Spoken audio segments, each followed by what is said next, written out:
So, when looking at our last discussion post and looking at ways that I've started to work through the 10 principles of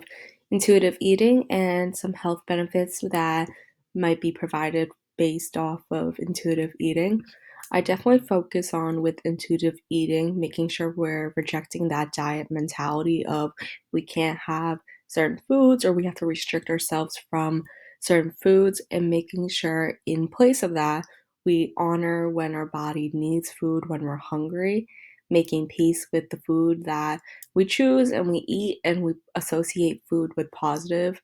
mindset versus a negative mindset that can lead to detrimental effects to physical and mental health.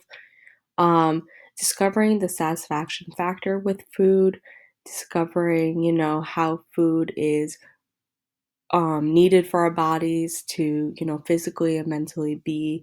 feeling well. So I think there's a lot of key principles with intuitive eating, and especially with health benefits, it can reduce the risk of developing certain disease states. With certain foods, it's definitely important for our, our muscle, for our memory. There's so many different factors when it comes to choosing good foods and being in a positive relationship with food. I think especially mentally, we feel better about ourselves when we stick to intuitive eating and we're not so hard on ourselves about the food choices we make. Because when you do follow a restrictive diet or you do follow a mentality of food is not our friend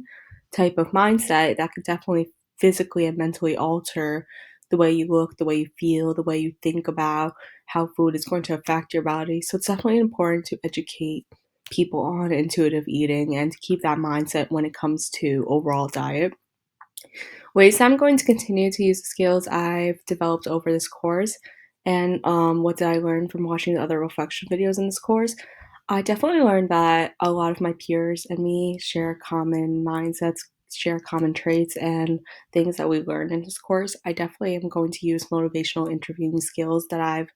acquired from this course into my everyday work life when I'm back in my supervised learning experiences. I'm definitely going to practice that more with the patients I see. And of course, when I become an RDM in the future, I'm going to as well use those skills in order to better shape my relationships with my patients and overall, make myself a better interviewer, a better healthcare professional as well in order to provide the best quality care possible.